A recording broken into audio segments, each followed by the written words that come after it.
하는 말씀 같이 나누겠습니다. 이 마태복음 14장은 약간 이렇게 샌드위치 구조로 되어 있습니다. 앞에 부분과 뒤에 부분은 예수님을 이제 잡으려고, 예수님을 어떻게든 죽이려고 하는 음모들이 있고, 그 중간에 이제 오늘 향유를 부은 여인의 내용이 되어 있습니다. 샌드위치에서는 빵보다는 이 속에 있는 알맹이가 중요하잖아요. 그것처럼 오늘 14장에 있어서는 핵심은 이 향유를 부었던 여인의 이 사건이, 이 말씀이 오늘 말씀의 핵심입니다. 이 말씀을 통해서 또 우리에게 주신 은혜가 있기를 소망합니다. 자, 오늘 1절 말씀에 보니까요, 이렇게 되어 있습니다. 이틀이 지나면 유월절과 무교절이라 대제사장들과 서기관들이 예수를 흉계로 잡아 죽일 방도를 구하매. 이제 서기관들과 대제사장들, 종교 지도자들이 예수님을, 저 예수 가만두면 안 되겠다, 우리의 자리를 위협한다 생각하고 이제 흉계를 꾸며서 죽이려고, 잡아 죽이려고 하는데, 유월절이 다가온 겁니다. 그래서 이 명절 되면은 이제 사방에서 디아스포라, 흩어져 있는 유대인들이 예루살렘에 성지순례를 오잖아요. 그때는 막 엄청난 많은 사람들이 인파가 모입니다. 그때 잘못하면은 밀란이 일어나고, 또 예수님을 따르던 무리들이 있었기 때문에 잘못하다간 밀란이 일어날까 생각하고 이제는 이 유월절 후에, 명절 이후에 잡아 죽이려는 그런 음모를 꾸미고 있었습니다. 2절에 그래서 이르되 밀란이 날까 하노니 명절에는 하지 말자 하더라. 그래서 유월절이 지난 후에 예수님을 잡자, 이런 마음을 갖고 있었습니다. 자, 그때 오늘 3절 말씀에 보니까 예수께서 베다니 나병 환자 시몬의 집에서 식사하실 때에 한 여자가 매우 값진 향유 곧 순전한 나드한 옥합을 가지고 와서 그 옥합을 깨뜨려 예수의 머리에 부으니. 예수님께서 지금 이 베다니 지역에 있습니다. 우리 어제 주일날도 알겠지만 이 베다니에는 나병 환자들이 참 많았습니다. 특별히 그래서 오늘은 이 시몬, 베다니에서 나병 환자 시몬의 집에 들렀습니다. 정상적으로 이 나병 환자가 되어지면, 나병 환자가 되면은 이 무리에서 이탈되어지고 같이 공동체에 들어올 수가 없습니다. 근데 지금 공동체에서 같이 식사를 할 수 있는, 초대를 할 수 있다는 것은, 이 시몬은 성경에는 없지만 나병 환자였다가 이제 고침을 받은 그런 상황인 것 같아요. 그래서 예수님의 은혜로 고침을 받았는지 아니면 어떤 것인지 모르겠지만 아마 예수님을 초대한 것을 봐선 예수님의 은혜로 고침을 받은 것 같습니다. 성경에 다 기록되어 있지는 않지만 이 나병 환자였던 시몬이 예수님을 초대합니다. 이 식사라는 것은 유대인들에게요 굉장히 중요합니다. 식사를 같이 한다는 것은 한 가족, 우리의 공동체, 이런 식구라는 의미가 있어요. 그런데 지금 이 나병 환자였던 시몬, 예수님을 초대했고 예수님이 같이 식사를 합니다. 우리 예수님을 보면, 행적을 보면요 참 만왕의 왕이신 분인데 가난하고 소외되고 문제 있고 슬픔 있는, 주님 나를 긍휼히 여겨 주시옵소서, 주여 나를 도와주시옵소서 하면서 전적으로 하나님의 은혜가 아닌 그 심령에 주님은 찾아가세요. 의사가 필요한 것은 이 환자에게, 병자에게 그런 것처럼 우리 예수님은 문제 있는 영혼, 상처 입은 영혼, 병들은 영혼, 그 심령을 찾아가 주시고 만져주시고 위로해 주시고 또 해결해 주시는 분인 줄 믿습니다. 오늘 이 새벽에 여러분이 이 고난 주간에 우리의 고통과 우리의 질고와 우리의 아픔을 다 도말하시기 위해서 오신 우리 예수님, 여러분의 아픔과 고민과 여러분의 슬픔을 예수님의 십자가에 다 내려놓으시길 바랍니다. 우리 예수님은 찾아와 주시고 싸매 주시고 위로하시는 분입니다. 예수님은 이제 잡혀 죽을 그런 음모가 있는 과정 속에서도 이런 소외된 베다니 지역에서 나병 환자 집에서 그를 식구로 맞아주시고 같이 식사를 합니다. 이게 마지막 때에 이제는 예수님께서 재림하실 때 우리를 이런 식탁에, 하나님의 천국 잔치에서 우리 식탁을 베푸시고 같이 이렇게 모여서 주님과 함께 있을 영원한 초대를 또한 우리에게 말씀하시는 겁니다. 우리는 나중에 오늘 나병 환자였던 시몬이 예수님 같이 식탁에 있었던 것처럼 우리는 다 예수님과 함께 식탁에서 같이 삶을 나누고 식탁 교제를 나누는 우리는 영적 가족이 될 줄 믿습니다. 자, 오늘 보니까 이 마가복음에서는 오늘 이제 향유 옥합을 이 사건에서 이제 깨트리잖아요. 그럴 때 여인의 이름이 나오지 않습니다. 왜 나오지 않았을까요? 여인의 이름보다 더 중요한 것이 있기 때문에 얘기하진 않았습니다. 이 마가복음에서 마가는 여기에 핵심이 있지 않아서 얘기를 하지 않습니다. 하지만 요한복음에 보면은 이 여인은 마리아라는 것이 나오죠. 요한복음 12장 3절에 마리아는 지극히 비싼 향유 곧 순전한 나드 한 근을 가져다가 예수의 발에 붓고 자기 머리털로 그의 발을 닦으니 향유 냄새가 집에 가득하더라. 마리아라고 얘기를 나눕니다. 그런데 오늘 마가복음과 요한복음의 차이가 있다면 오늘 3절에 보면은 이 향유를 어디에 붓죠? 예수님의 머리에 붓습니다. 근데 요한복음에 보면은 머리라고 기록하지 않고 어디라고 기록했죠? 발, 예수의 발에 붓습니다. 어디에 부은 거예요? 이게요, 보는 관점에서 다릅니다. 이 향유 옥합을 가져왔던 이 마리아는요, 그걸 깨트려서 예수님의 머리에 부은 거예요. 예수님의 머리에 부었을 때 온전한 향유 한 나드 그것이 부어져서 흘러넘쳐서 머리를 타고 몸을 타고 발에까지 흠뻑 적셔진 것이죠. 그때 이 마가는 예수님 머리에 불 그 순간에 본 거고, 이 요한은요 그 기름이 흘러내려서 발에 적셔졌을 때 그때의 모습을 본 겁니다. 그렇기 때문에 머리에 부었다, 발에 부었다, 이것은 다른 것이다, 이게 아니라 머리에 부은 것이 발까지 흘러내렸다는 것을, 흠뻑 젖혔다는 것을 우리가 알 수가 있습니다. 오늘 보면은 이 두 사건을 종합해 보면 여인이 마리아가 예수님의 머리에 향유를 붓고 또 머리를 풀러서 예수님의 발을 닦았다는 것을 정황적으로 우리가 종합적에서 볼 수가 있습니다. 오늘 본문에 나온 이 순전한 나드 향근을 한번 당시대의 이해가 필요한데요. 이 나드의 가치가 오늘 얼마가 될까요? 이 향유 5절 말씀에 보니까 이 향유를 300다는 이상이 팔아 가난한 자들에게 줄 수 있겠도다 하며 그 여자를 책망한도다. 이 깨트렸던 향유의 가치는 300다니온 이상의 가치가 된다고 얘기하고 있습니다. 1데나리온은 하루의 노동자의 품삯, 온종을 일해서 얻을 수 있는 품삯이에요. 그러면은 한 사람이 건강한 노동자가 정상적으로 이제 뭐 명절이라든지 그런 유월절, 뭐 절기를 빼고 또 안식일 빼고 일한다 할 때 1년 동안 온종일 일하고 정말 숨만 쉬고 밥도 안 먹고 온전히 모아야지 이제 1년 동안 모아야 될 품삯입니다. 그러니까 적은 액수는 아니죠. 이게 있어서는 수천만 원, 뭐 일당이 많은 사람은 뭐 억 단위도 될 수 있는 귀한 그런 향유라는 것을 보게 됩니다. 이 향유는 당시에 쓰였던 것이 특별히 여인들이 가져왔던 향유인데 당시대마다 그 여인들이 소중하게 여겼던 가치는 좀 다릅니다. 당시에 이 여인들이 가장 소중히 여겼던 이 신체 부위가 어디냐면 머리예요. 당시는. 그래서 머리는 이 외간 남자에게 절대 보이지도 않습니다. 이렇게 지금도 이렇게 머리를 가리지만 절대 머리를 보이지 않아요. 근데 가장 소중한 머리를 풀어 헤쳤습니다. 이 여인들은 머리나 얼굴이나 또한 가장 소중한 귀한 손님이 왔을 때 이 향유를 부었고 또 학자에 의하면은 이 장례 때 이 시신에다가 붓는 것이 이 향유였습니다. 이 가장 이 소중했던 이 향유, 여인들에게 귀중한 이 향유를 깨트리고 또 이 여인이 머리를 풀어 헤쳐서 어떤 남자의 발을 씻긴다는 것은 그거는 당시엔 상상도 할 수 없는 그런 것이었습니다. 이 난리가 난 겁니다. 지금 가장 소중한 것을 깨트려서 머리를 풀어서 사랑이에게 이제 기름을 붓는, 그래서 닦는 행위를 한 건데 그것을 깼다고 이 사람들은 난리를 치죠.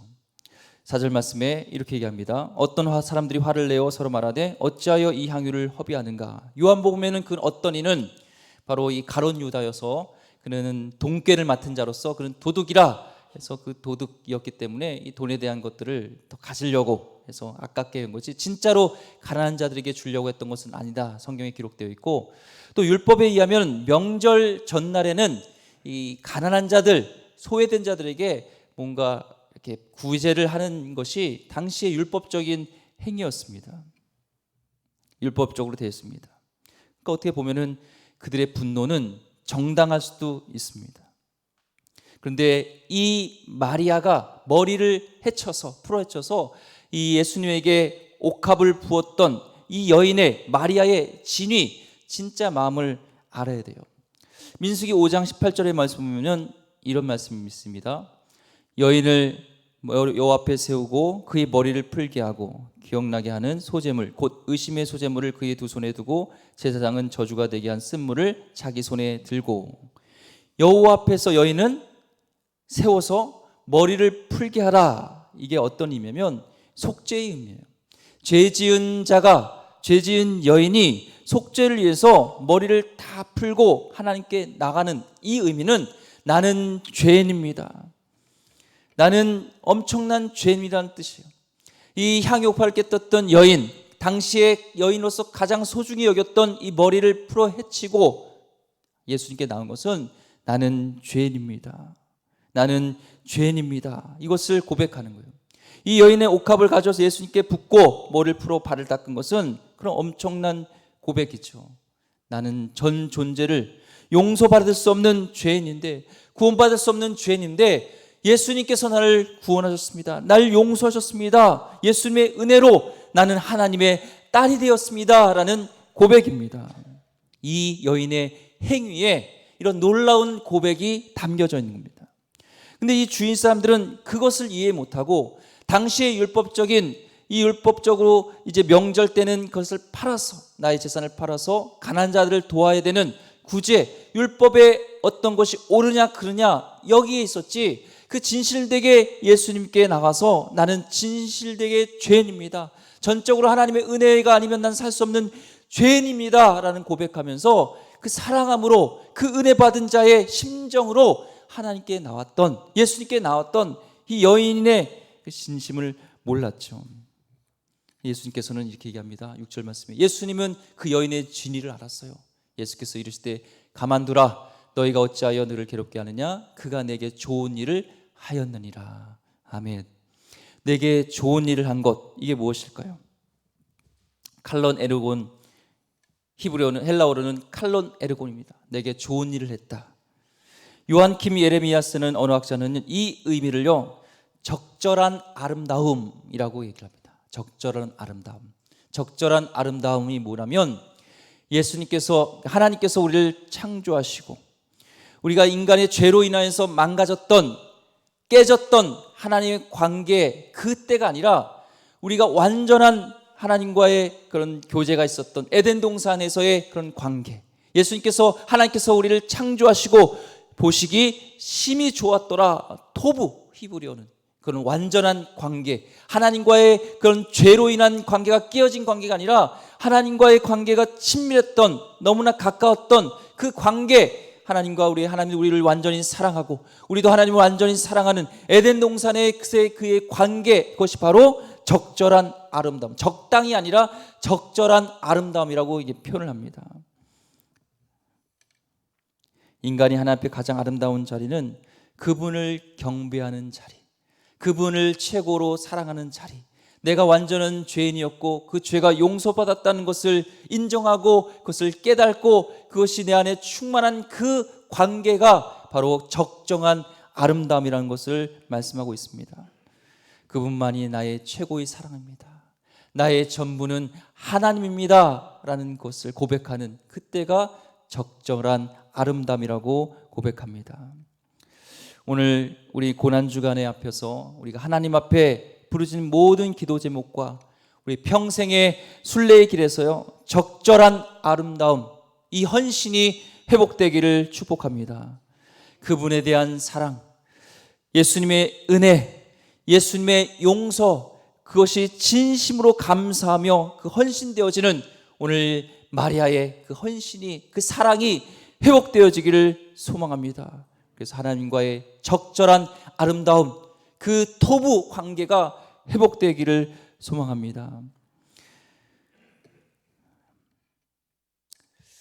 지난주 유기성 목사님, 그 선한 목자교회 목사님 칼럼을 읽으면서 제가 많은 좀 깨달음이 있었습니다. 이런 칼럼이었습니다. 어려서부터 교회 안에 열심으로 봉사하고 헌신하는 교인들 많이 보았습니다. 그런데 충성스러운 교인이라고 다 행복한 사람들은 아니었습니다. 이처럼 행복하지 않으면서 충성한 교인들은 그들로 인하여서 교회 안에는 늘 시험이 많습니다. 또한 많은 목회자들이 목회를 잘하려고 애를 쓰지만 교인들에게 분노하고 좌절을 합니다. 목회가 어렵거나 교회를 잘못 만나서가 아니라 예수님과의 관계가 깨어진 것입니다. 교인 입장에서 좋은 목회자는 주 안에서 행복한 목회자입니다. 목회를 잘하려고 애쓰는 것과 행복하여 열심히 목회하는 것은 너무나 다릅니다 하면서 내가 목회를 하면서 어려움이 있는 것은 그것은 성도의 문제도 아니요 교회의 문제도 아니고 바로 내가 하나님과의 관계가 깨어졌기 때문에 목회자가 주님과의 그런 친밀함, 적정한 아름다움으로 인해서 하나님에 대한 그 사랑이 회복되었을 때 내 안에 행복함이 있고 성도님들이 나를 힘들게 하던 어떤 고민이 있든 나의 목회는 행복해야 되는데 그게 아니라 내 안에 어려움이 있고 힘든 것은 성도의 문제도 아니요 교회도 문제가 아니라 하나님에 대한 사랑이 깨진 것이 문제라는 것이 저에게 큰 말씀으로 외침으로 다가왔습니다. 여러분, 우리 살아가는데 문제는요 그게 진짜 문제가 아닙니다. 하나님과의 관계가 깨어져서 적정한 아름다움을 회복하지 못한 것, 그것이 진짜 문제입니다. 오늘 이 마리아는요 그 적정한 아름다움, 예수님과 하나님과의 그 관계, 내가 죄인입니다, 하나님의 은혜가 아니면 나는 살 수 없는 죄인입니다 라는 고백하면서 하나님의 은혜를 깨달은 자로서 어떻게 보면 인생에서 가장 소중했던 여인이 그것이 결혼 자본이든 나에게 가장 귀했던 예물을 깨트리면서 하나님께 드릴 수 있었던 것은 예수님이 나의 가장 큰 주인입니다. 예수님이 나의 큰 사랑입니다. 예수님이 나의 가장 큰 행복입니다. 그것을 깨달았기 때문에 그렇습니다. 오늘 여러분의 고난, 여러분의 어려움, 여러분의 근심, 기도 제목 때문에 나왔지만 그것이 진짜 회복되어야 될 문제가 아니라 오늘 하나님과의 적정한 아름다움을 회복되어지는, 그래서 인생에 있어서 인간에 있어서 진정한 행복은 주님 안에서라는 것, 하나님의 십자가 은혜를 경험한 자라는 것을 깨닫게 되어지기를 소망합니다. 오늘 9절 말씀에 내가 진실로 너에게 이르노니 온 천하에 어디서든지 복음이 전파되는 곳에는 이 여자가 행한 일도 말하여 그를 기억하리라 하시니라. 복음 전파되는 곳에요 이 옥합 깨트린 마리아 얘기해요? 안 합니다. 뭐냐면 이 여인의 행위에 담겨져 있는 의미를 얘기하는 겁니다. 8절 말씀에 그는 힘을 다하여 내 몸에 향유를 부어 내 장례를 미리 준비하였니라. 장례를 준비했다는 거예요. 십자가의 사건입니다. 이 여인의 행위는요 바로 십자가를 향하고 있습니다. 우리의 복음의 핵심 가치 바로 십자가인 줄 믿습니다. 예수님의 십자가의 사건, 그것이 이제는 전파될 것이다. 복음을 전파되는 곳에는 십자가의 사건, 예수님의 죽으시고 부활하신 것이 반드시 이제 전파될 것을 얘기합니다. 오늘 십자가의 은혜가 내 안에 자리매김하지 않으면 오늘 이 여인의 행위를 이해하지 못하고 율법적으로 그를 정죄했던, 율법적으로 옳고 다름을 인해서 진정한 행복과 진정한 신앙생활을 할 수가 없어요. 진정한 경배를 들을 수가 없어요. 오늘 이 고난주간의 첫째 날 하나님과의 관계가 회복되는, 십자가의 사랑이 회복되어지는, 주님께서 우리를 온전히 사랑하신 완전한 그 사랑을 회복되어지는, 여러분의 그런 진정한 행복은 이 십자가 안에서, 나의 진정한 행복은 하나님 안에서, 예수님 안에서라는 것을 회복되어지는 귀한 새벽 되기를 주의 이름으로 축원드립니다. 기도하겠습니다.